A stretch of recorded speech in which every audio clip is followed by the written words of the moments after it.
And in breaking news just coming in, Iran's Foreign Minister Abbas Araghchi has reacted to the American strikes on Iranian nuclear facilities. In a post on X, Araghchi has accused the United States of committing a grave violation of the UN Charter, international law, and the Non-Proliferation Treaty, calling the American strikes as outrageous. Araghchi has warned that it will have everlasting consequences. Now, Araghchi further said that, and I'm quoting him here, each and every member of the UN must be alarmed over this extremely dangerous, lawless and criminal behavior. In accordance with the UN Charter and its provisions, allowing a legitimate response in self-defense, Iran deserves all options to defend its sovereignty, interest and its people.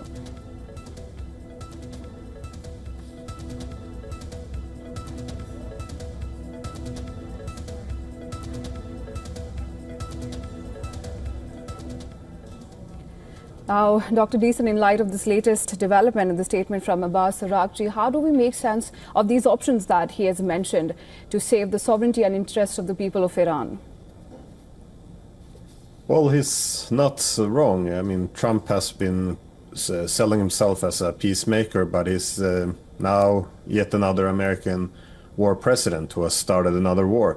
I just have to reiterate that this is not another war such as Afghanistan, Iraq, Libya, Syria, Yemen, or any other of the American wars over the past years. This is something very different. Iran, as I mentioned before, has a much greater potential, and I can't imagine them not retaliating against this. What could be a source of being measured, though, would be that Iran sees, I guess, the United States as having its reputation shattered on the world stage. That is, it doesn't have much support around the world for what it's doing. It doesn't even have much support from its own population. So I think this could play in on Iran taking a more measured response to present itself as the responsible power here. But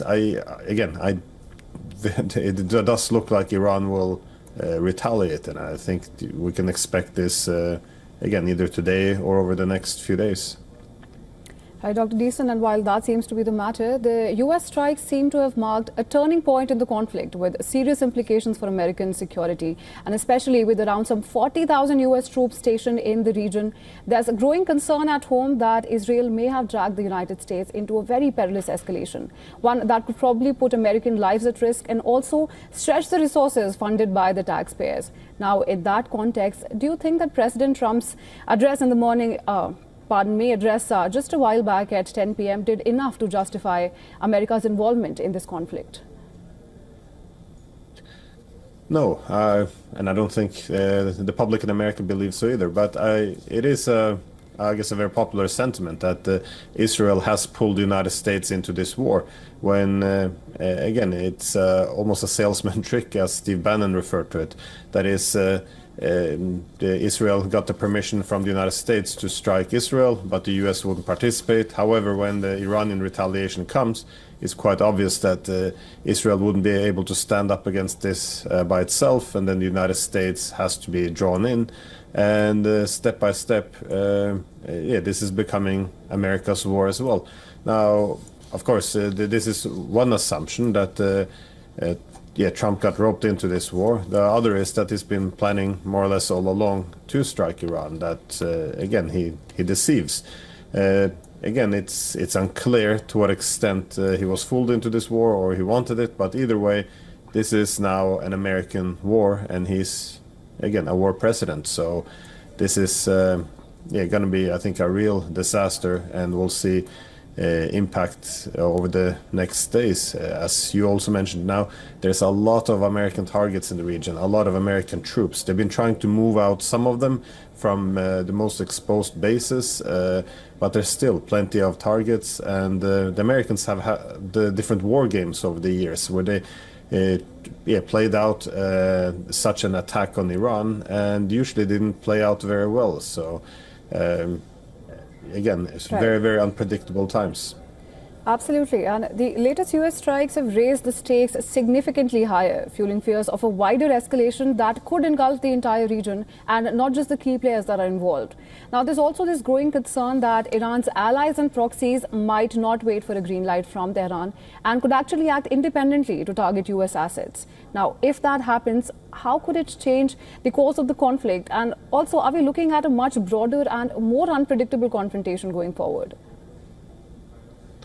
Yeah, I think so, but because this was not just an attack on an Iranian military base, or as in the past, an attack on an Iranian embassy. This is attack on Iran's nuclear reactors. This is how they see it, tantamount to nuclear terrorism. They will retaliate, and they do have also many allies.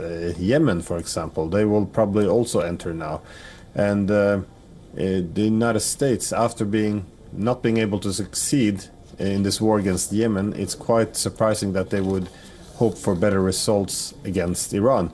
And so this could likely be a prolonged war, because Iran has plenty of missiles, there's plenty of American targets. It's also very difficult for the United States to effectively push through this regime change they want, because they can't put ground troops into Iran. So it's a huge country, a lot of military capabilities. They're able to absorb a lot of punishment from the United States.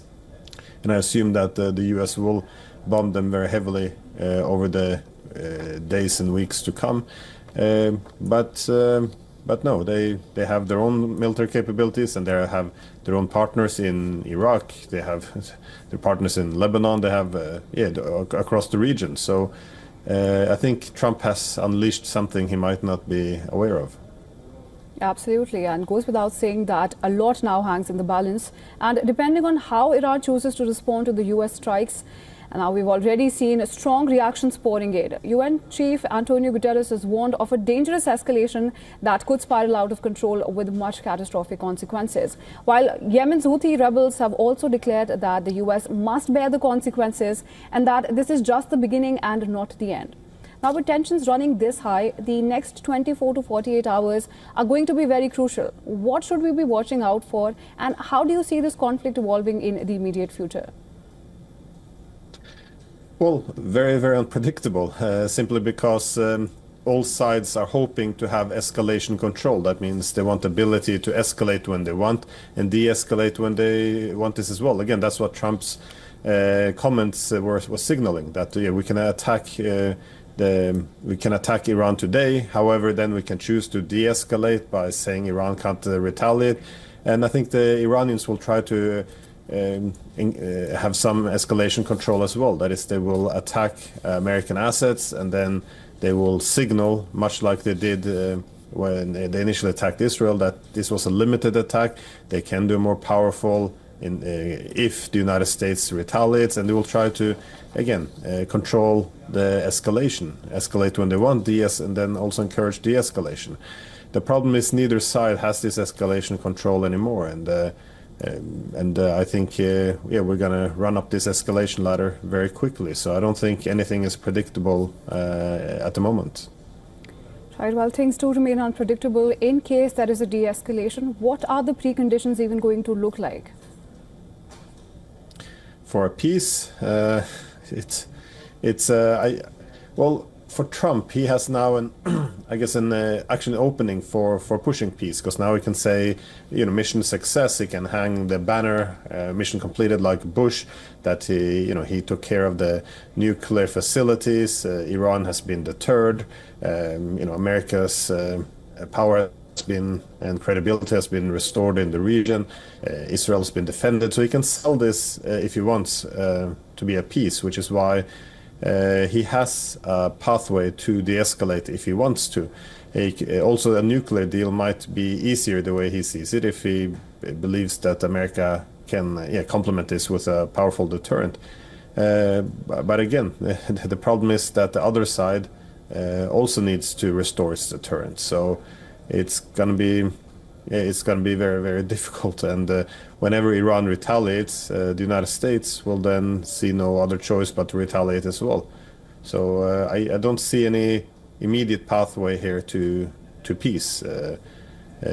I think even Trump has probably planned more strikes, even though he's calling for peace today, because I really doubt that the people who are advising him or the people around him seriously believe that Iran will not respond to this attack.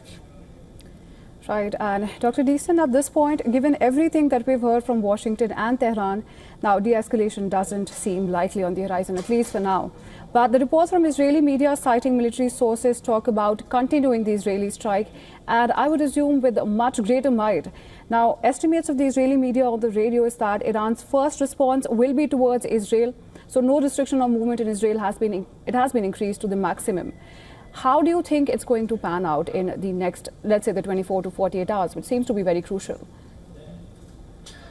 Well, I assume that Iran will launch a lot of attacks on Israel, as again, Israel participated in this attack on Iran's nuclear reactors. And but what remains to be seen is the extent to which Iran will target American assets, that is, its military base in the region, because it kind of have to do this in order to make sure that this doesn't set a precedent, that it restores its deterrent. But as soon as American bases are blown up, its assets are destroyed, and American soldiers are killed, it's going to be near impossible for the U.S. to back out. So I think this is something obviously they don't want to bring America further into this. But again, it's already happened, so it's not much they can do. Israel, I think they will take advantage. Their main strategy over not just the past weeks and months, but over the past decades, has been to pull the United States into a war with Iran. Now they have Trump in the White House. They were able to get what they wanted. So I can't imagine they wanting to de-escalate this. I think they will do whatever they can to escalate and get the U.S. deeper involved into this. Again, for the United States, it depends. I think Trump would like to attack Iran and just get away with it without any consequences. But as I mentioned before, I don't think anyone in his administration can seriously believe that this is an option.